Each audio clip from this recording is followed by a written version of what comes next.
One of the things that had changed, of course, in my life was that I had met my later-to-be wife, Polly Sampson. She became quite a large part of it. Not just a lyricist, I have to say. You know, she became a producer as well, really. You know, we'd work all day on the boat, and I would go back home, and we'd play the things that we were working on, and she would be digging for what the point of these things was, and that you should be pushing it towards its main point. And she became invaluable to me. You know, we'd spend however many 8 or 9 hours on the boat, and then there'd be another 2 or 3 hours at home afterwards, with me trotting off back to the studio the next day with ideas for how we could make things work better. Into the distance, a ribbon of black, stretched to the point of no turning back. The flies of fancy on a windswept field, standing alone, my senses reel. It was filmed on 35mm proper film, but then was transferred down to video, which is before there was high definition, and edited and put together on that, and that's the only version that has been out.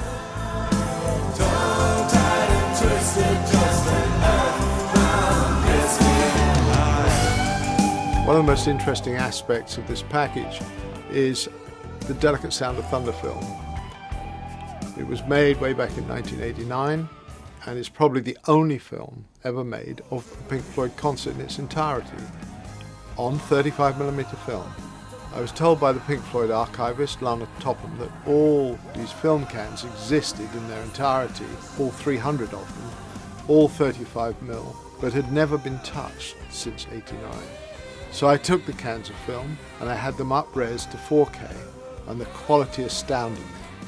The only problem is, in '89, when people used to make live films, and Wayne Isham directed this, there wasn't the sophistication in terms of how to get cameras to coordinate together. So I spent 14 months completely re-editing the film, and the end result is phenomenal. It's absolutely beautiful. Every grain, every wonderful drop of 35mm film is there, the colours, the saturation.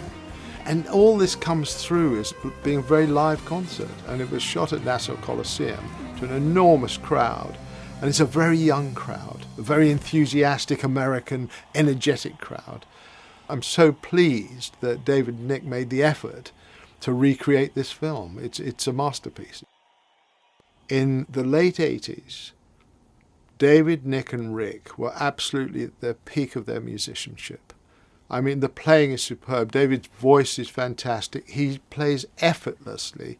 He's so fluid with the guitar. And Nick is drumming with all the energy you can possibly imagine. It's masterful to see Pink Floyd in their element.